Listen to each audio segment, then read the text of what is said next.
12 towns, 4 nations, and not one of them shows up on the usual best of Britain list, and no Bath, no York, no Cotswolds village with a queue out the bakery door.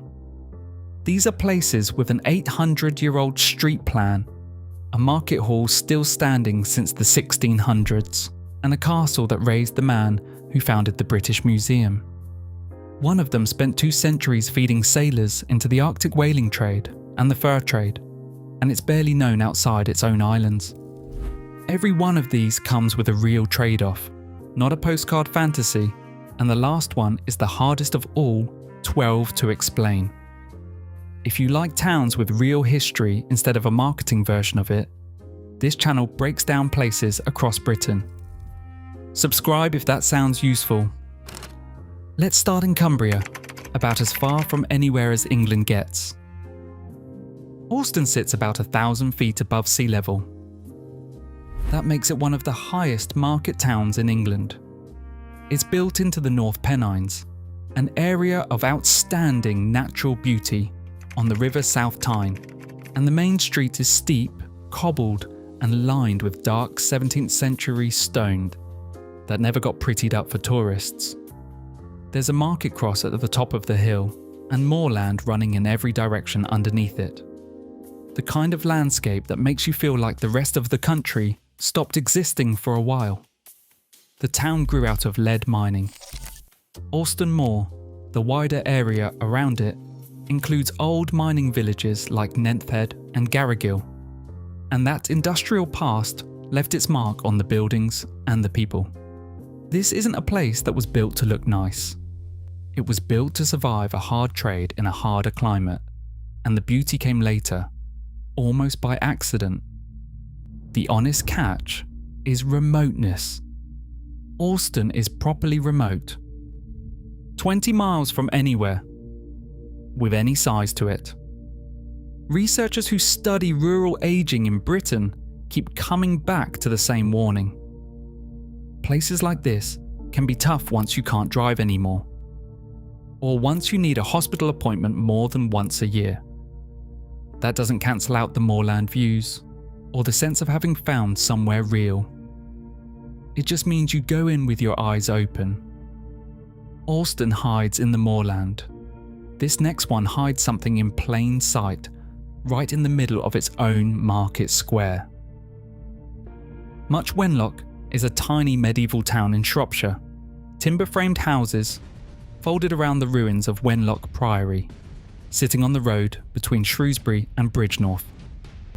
Walk to the edge of the town centre, and the street simply stops at a ruined priory wall, arches and empty window frames standing over a garden that used to be a cloister. Somewhere else in Europe, you would pay an entry fee for a view like that, and here it is just part of the walk to the shops. Then there's the fact that sounds made up, but isn't. In 1850, a local doctor named William Penny Brooks started the Wenlock Olympian Games right here, built around the idea that ordinary townspeople deserved the same physical and moral benefits the ancient Greeks got from sport. Pierre de Coubertin, the man who revived the modern Olympics in 1896, visited much Wenlock and took the idea home with him. Decades later, London's 2012 Olympics named one of its mascots Wenlock, after this exact town. Now the honest part. Much Wenlock's Olympic story and its priory ruins pull in day trippers, so summer weekends and festival dates feel busier than the rest of the year. On an ordinary Tuesday morning though, it is just you, the market square. And 800 years of stone that most of the country has never connected to the Olympics at all. Now, the one name on this list you might actually recognise. Kirkby Lonsdale is the best known of these 12, and I'm not going to pretend otherwise, because pretending would cost me the trust I need for the other 11.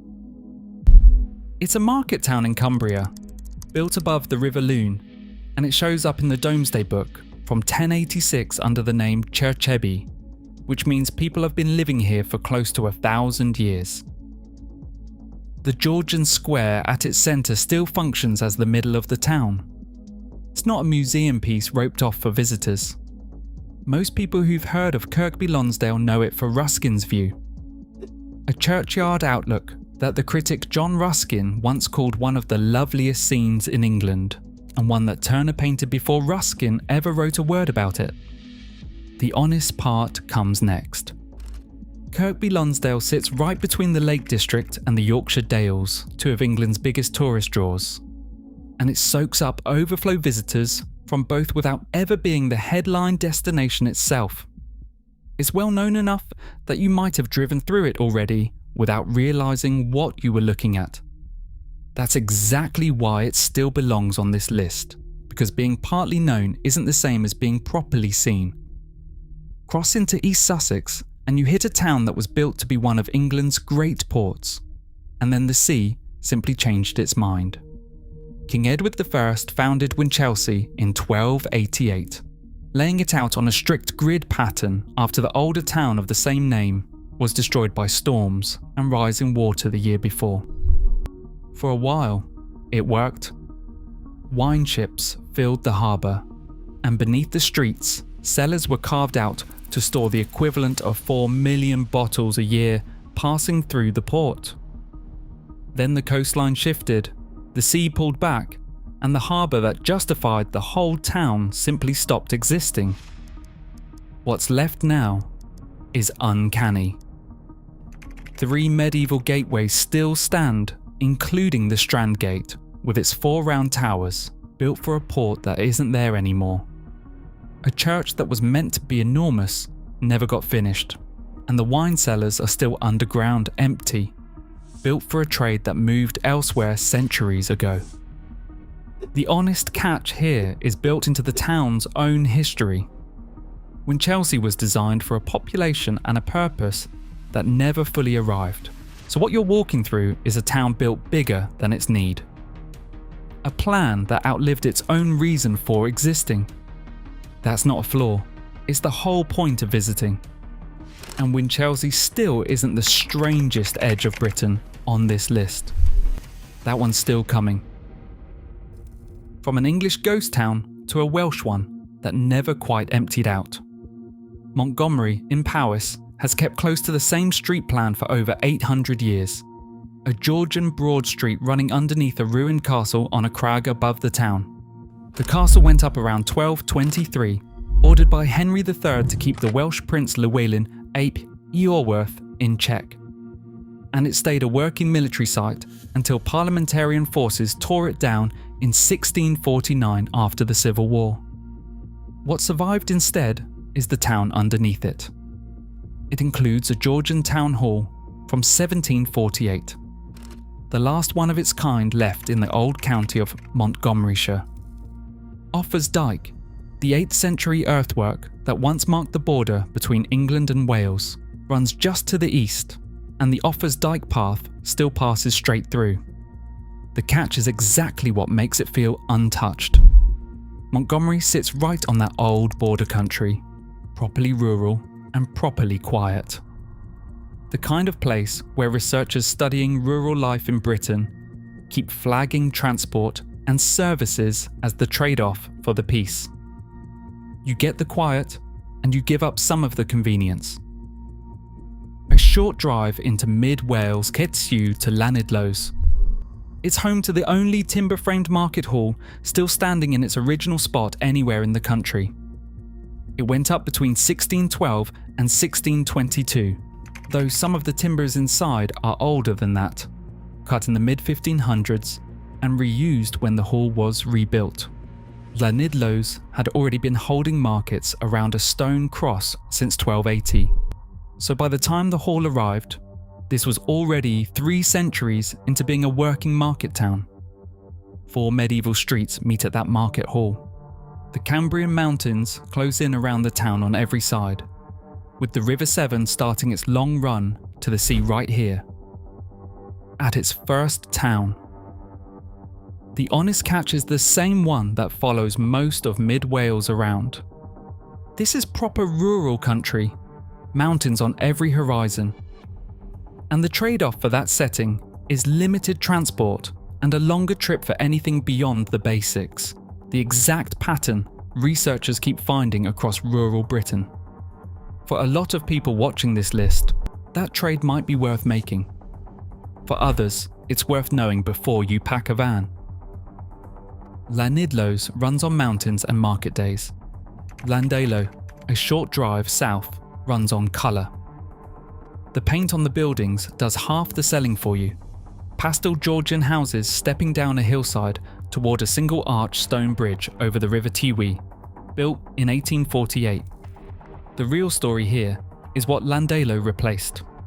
By the 1300s, this market town was growing fast enough to pull importance away from Dynefwr, just down the road, which had been the chief seat of the medieval kingdom of Deheubarth. The Lord Rhys built a Welsh cultural revival there in the 1100s, and later, Sir Rhys ap Thomas, a knight from right here in Llandeilo, helped put Henry Tudor on the throne of England after the Battle of Bosworth in 1485.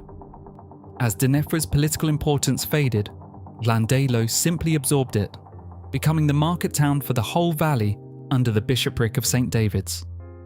The honest catch is a good one for once. Llandeilo doesn't have the chain stores or the tour buses that usually follow a National Trust estate like Dynefwr, which sits right on its doorstep. That's not an oversight. It's a town that's kept its independent shops and cafes while a genuine Royal Welsh seat sits within walking distance, mostly unbothered. That's 7 towns down and 5 to go. If places like these, real history, real trade-offs, no marketing gloss, are useful to you, that's exactly what this channel does every week. So consider subscribing. Now into Scotland and Northern Ireland, starting with a town that rebuilt itself almost entirely out of books.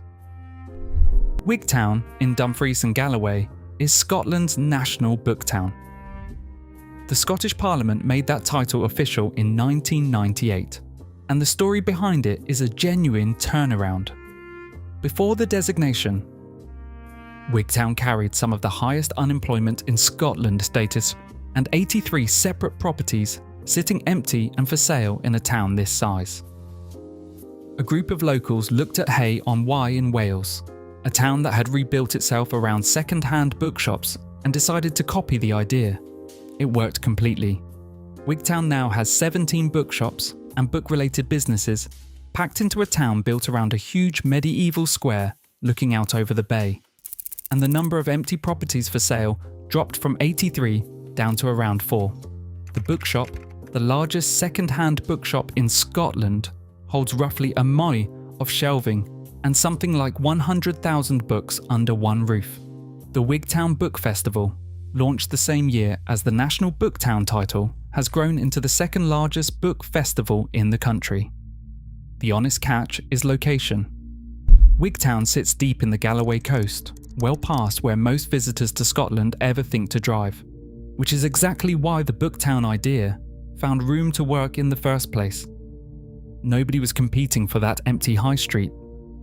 Now the books outnumber the people several times over, and almost nobody outside Scotland has noticed. Wigtown built its second act out of books. Donaghadee never needed one. It just slipped past everyone's attention. On the Ards Peninsula in County Down, it's a harbour town anchored by a lighthouse that was actually the first in Ireland to be lit by electricity. Put up in 1836 and still standing at the harbour mouth. Above the town, there's a Norman motte from the late 1100s. On top of it sits a folly that started life as a gunpowder store. Built to hold the explosives used while the new harbour was being cut between 1821 and 1834. After a restoration finished in 2022, that same gunpowder store became home to a camera obscura, the only one on the island of Ireland that the public can actually visit. Down in the town itself, Grace Neal's opened in 1611 as the King's Arms. It claims to be the oldest pub in Ireland. A claim a couple of other pubs make too, so take it as a good story rather than a settled fact. The honest catch is attention, or the lack of it. Everyone driving up this coast has their eyes on the Giant's Causeway. Further north, and Donaghadee gets skipped in the rush. That leaves a harbour town with a working lighthouse, a gunpowder store turned camera obscura, and a 400-year-old pub sitting almost entirely to itself. A short way down Strangford Lough from Donaghadee sits Killyleagh. Its turreted castle rises directly out of the middle of the street, and it's counted among the oldest inhabited castles in Ireland, though not everyone agrees it's the single oldest, so among the oldest is the honest way to say it. The castle's real claim to fame is who grew up reading in its library. Sir Hans Sloane was born in Killyleagh in 1660, and because his family was close to the Hamiltons, who held the castle, a lot of his early education happened right there among their books. Sloane went on to collect around 71,000 objects over his lifetime, and when he died, he left the entire collection to the nation. That gift became the founding collection of the British Museum, the British Library, and the Natural History Museum in London. The honest catch is that Killyleagh's fame runs in one direction. A 17th century boy grew up here, left, and became one of the most important collectors in British history, but the town itself stayed small and mostly out of the story he went on to write. That's not really a downside. It just means the plaque in Killyleagh gets a lot less attention than the museum in London it helped build. Killyleagh sent its most famous son off to London and stayed small. Cromarty kept its whole Georgian self intact instead, out on the Black Isle in the Highlands. It's about as complete a Georgian town as Scotland has left. Over 200 listed buildings, mixing grand merchant houses with plain fishermen's cottages built right alongside them. The town became a royal burgh back in the 1200s. Its Georgian character comes from 1772, when a local landowner named George Ross built a hemp mill here and set off decades of trade that paid for the houses still standing today.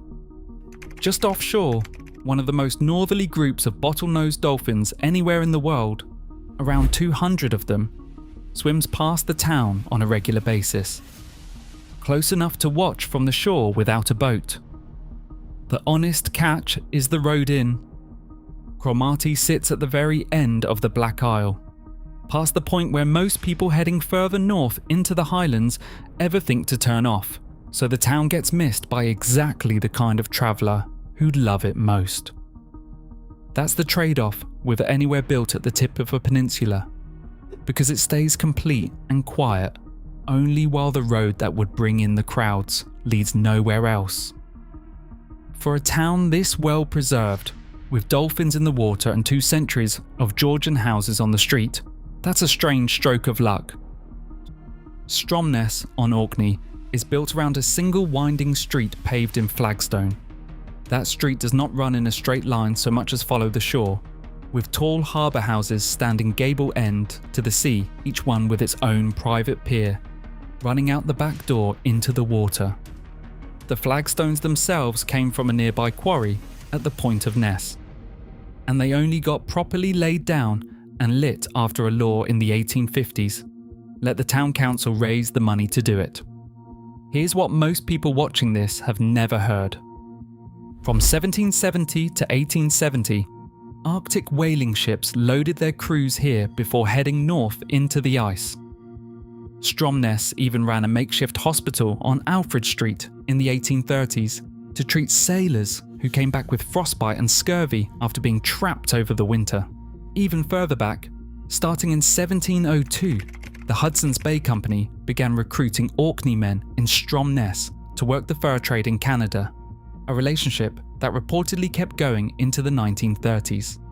For close to 200 years, this single street at the edge of Britain was feeding sailors into 2 of the biggest trades of the era, whaling in the Arctic and fur in Canada, and almost nobody outside Orkney ever connected the two.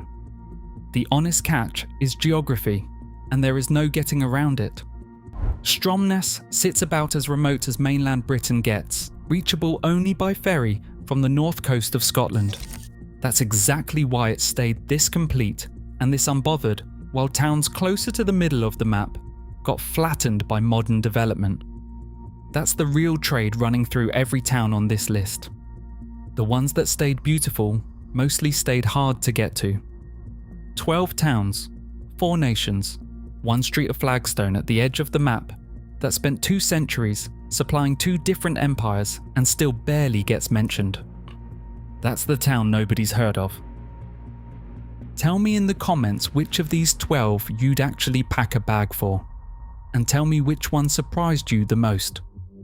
If towns like this, real history, honest trade-offs, no marketing gloss, are what you want more of, subscribe, because this channel goes looking for the next 12 the same way.